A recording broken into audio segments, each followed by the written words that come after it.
अस्सलाम वालेकुम बच्चों, उम्मीद आप सब खैरियत से होंगे। आज हम गज़ल चैप्टर नंबर 18 के एमसीक्यूज करने जा रहे हैं।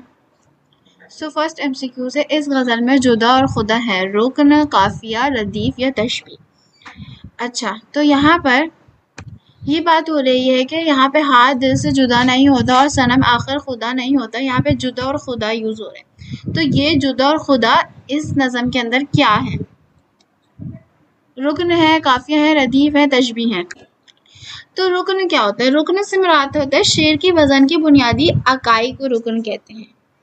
यानी अच्छा, रुकन का जो ताल्लुक होता है वो शेर के वजन से होता है, ना कि आखिरी अल्फाज से। तो यहाँ पे जुदा और खुदा वजन का इनसे ताल्लुक नहीं है, तो रुकन जो है ये जुदा और खुदा इस गजल के अंदर रुकन नहीं है। फिर आता है काफिया।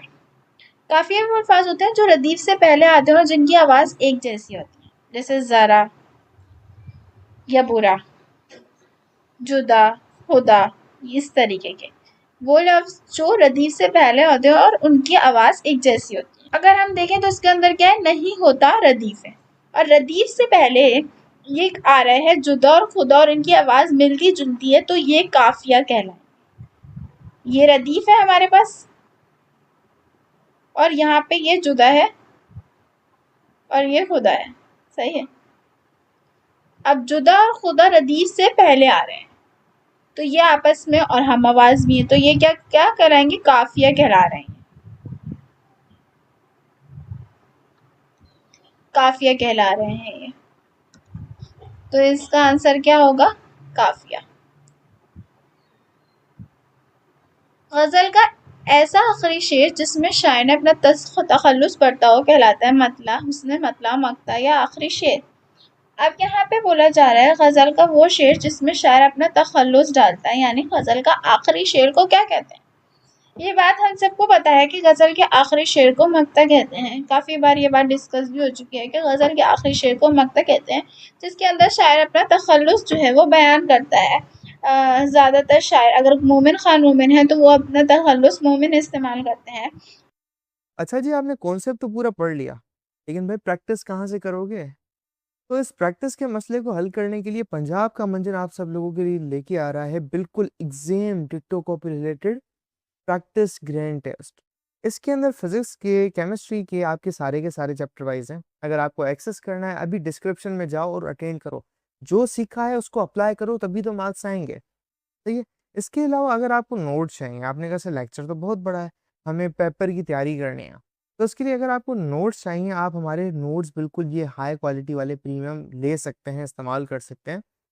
अगर ये आपको बिल्कुल फ्री में चाहिए, अभी डिस्क्रिप्शन में जाओ, तुम्हें व्हाट्सएप ग्रुप की लिंक बना, तुम्हें हमारे व्हाट्सएप चैनल की लिंक बने, या तुम हमारे इस नंबर पे तुम्हें नजर आ रहा है, यहाँ पे नीचे ऊपर नंबर है, इस पे जाके मैसेज करो, उसमें हमें नोट्स हैं, हम आपको ग्रुप में ऐड कर देंगे, और वहाँ पे सारे के सारे ऐसे हाई क्वालिटी प्रीमियम नोट्स का आपको मिलेगा एक्सेस, आपके chapter 1, chapter 2, physics, bio chemistry में तमाम सभी। ठीक है। इसके अलावा हमारे प्यारे बच्चे कहते हैं सर हमें अभी भी तैयारी नहीं हो रही है, हमें समझ नहीं आ रहा हम कैसे पेपर मिला है। तो जी, पंजाब का मंजर आपके लिए तमाम सब्जेक्ट्स की तैयारी करवाने के लिए पूरे के पूरे 5 सब्जेक्ट लेके आ चुका है, पूरी 1 साल की बेच, सिर्फ और सिर्फ पूरे साल के 15,000 रुपये में। इस बेच के अंदर खास बात पता है क्या है? हम यहाँ पर राइटिंग मेथड सेशन करते हैं, जो कि एग्जाम राइटिंग मेथड सेशन है। अगर आपको लिखना नहीं आता, आपको लिखना सिखाएंगे। एग्जामिनर आपके चाचू का बेटा तो है नहीं, आपको फ्री में मार्क्स देके चला जाए। तो हर सवाल को करने की टिप्स एंड ट्रिक्स होती है, स्टाइल होता है, पैटर्न होता है। तो हमारी टीम आपको चैप्टर टेस्ट, वो तमाम की तमाम टिप्स एंड ट्रिक्स से कैसे चीज़ों को लिखें, पेपर की प्रेजेंटेशन कैसे हो, उसकी तैयारी, उसके अलावा 24/7 टीचर सपोर्ट, कोई भी किसी वक्त डाउट हो वो करो। और तुम्हें कहीं बाहर जाने का सर ही नहीं मारना। क्यों? क्योंकि एक हाई क्वालिटी प्रीमियम क्लासेस आपको घर बैठे ऑनलाइन मिल रही है। तो जी क्यों इन लोकल एकेडमियों में धक्का खाना? तो ये हमारी टीम आपको सर्व कर रही है। अच्छा, मतला किसको कहते हैं? गजल के पहले शेर को मतला कहते हैं, और मक्ता जो है वो गजल के आखिरी शेर को कहते हैं। तो यहाँ पे गजल के आखिरी शेर की बात हो रही है, तो वो मक्ता कहलाएगा। मोमिन खान मोमिन के बकौल रंज नहीं होता, जहाँ फिजा, दिल फिजा, राहत फिजा, रूह फिजा। तो यहाँ मोमिन खान मोमिन कह रहे हैं कि रंज राहत फिजा नहीं होता। तो क्या कह रहे हैं कि वो रंज जो है वो राहत फिजा नहीं होता। तो इसका आंसर क्या होगा? राहत फिजा। इसका ये ऑप्शन करेक्ट है। उर्फ़े नाज़ से बुरा नहीं होता ये हकीकत शायर पर खुली, ज़िक्र यार से, ज़िक्र हबीब से, ज़िक्र अग़यार से या ज़िक्र रकीब से। कह रहे हैं कि उर्फ़े नाज़ से बुरा नहीं होता ये हकीकत शायर पर कब खुली। क्या बोल रहे हैं कि शायर इस बारे में बात क्या हो रही है कि वो कह रहे हैं कि उर्फ़े नासिर यानी जो नसीहत करने वाला होता है उसकी बातें गलत नहीं होती हैं। ये बातें शायर के ऊपर कब खुली थी? तो ये बातें कब खुली?